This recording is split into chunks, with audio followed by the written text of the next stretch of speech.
ओम नमः शिवाय, हर हर महादेव, जय महाकाल। कैसे हैं आप सभी शिव भक्त? आप सभी शिव भक्तों के ऊपर मेरे देवादिदेव महादेव की कृपा बनी रहे।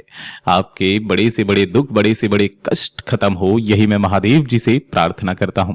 देखिए, हम सबको पता है कि कल है 7 अप्रैल 2026 का दिन, और कल के दिन पड़ रहा है मंगलवार का दिन, वैशाख मास के महीने में पड़ने वाला मंगलवार। पूज्य गुरु जी ने विशेष एक उपाय बताया था कि जब आपके घर में 3 तरीके की समस्याएं हो। पहला, धन प्राप्ति को लेकर के, घर में धन नहीं आ रहा, पैसा नहीं आ रहा, व्यापार खोला ठप हो गया, दुकान खोली ग्राहक नहीं आ रहे हैं।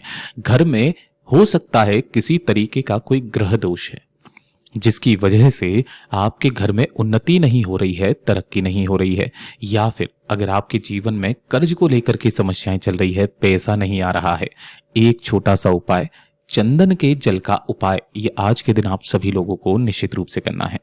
पूज्य गुरु जी की कथा से सुन करके और समझ करके इस पूरे उपाय को बहुत आसान भाषा में आप सभी को बताऊंगा।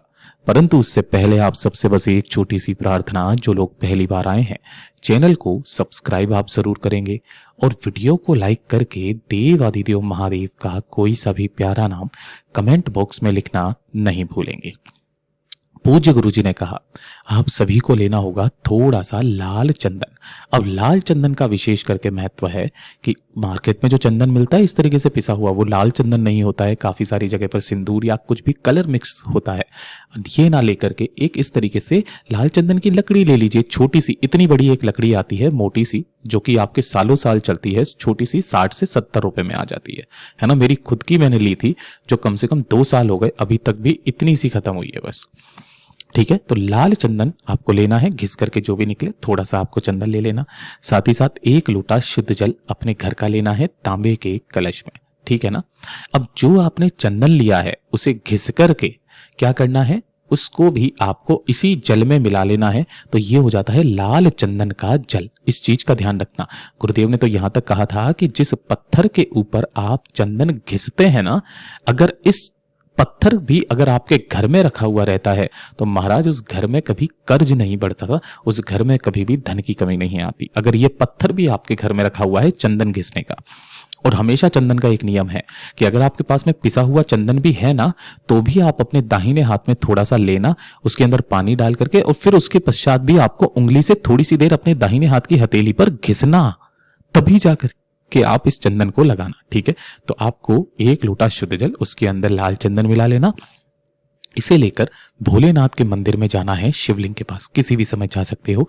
शिवलिंग के पीछे की तरफ में बैठ करके, उत्तर दिशा की तरफ मुख करके जो भी पूजा पाठ अर्चना करनी है वो करना। और पूजा पाठ करने के पश्चात अपने दोनों हाथों में उस कलश को लेकर के, दोनों हाथों में लेकर अपना नाम, अपना गोत्र, जिस तिथि को कर रहे हो वो बोलना मत भूलना, तिथि। साथ ही साथ अपनी कामना कह करके इस संपूर्ण जल को शिवलिंग के ठीक ऊपर आपको समर्पित कर देना है। अब ध्यान रखना, जो भी जल जलाधारी से बहकर नीचे की तरफ आए, आपको उस जल को अपने दाहिने हाथ की हथेली में लेकर के और उसके पश्चात इसी वाले कलश के अंदर ही आपको डाल लेना है। जितना जल आप रोक सके उतना जल आप रोकना। ठीक, अब ये वाला जो जल है ना, इस वाले जल को लेकर आपके घर के आसपास जो भी वट वृक्ष हो, ध्यान रखना कौन सा है, वट वृक्ष। इसे कौन सा, इसे बड़ का पेड़ भी कहा जाता है। ठीक है ना, उस बड़ के पेड़ के पास में जाना है। अपने दाहिने हाथ में जो आपने शिवलिंग पर से जल रोका था, थोड़ा सा जल अपने दाहिने हाथ की हथेली में लेना है और वटकेश्वर महादेव का नाम लेकर के इस जल के अंदर, इस पेड़ की जड़ों में छोड़ना है।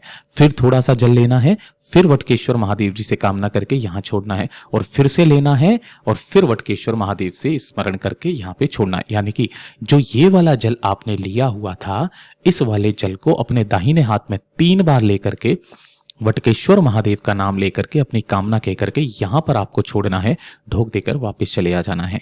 पूज्य गुरु जी ने कहा था, बड़े से बड़े कर्ज उतर जाते हैं महाराज, आपके जीवन में कभी धन की कमी नहीं आ सकती। आपके घर में अगर किसी तरीके का कोई दोष चल रहा है वो खत्म होते हैं, साथ ही साथ आप कर्ज मुक्त हो जाते हो। पूज्य गुरु जी का बहुत ही अद्भुत और अचूक उपाय है, जरूर कीजिएगा। वीडियो पसंद आए तो लाइक करना, चैनल को सब्सक्राइब जरूर कीजिएगा।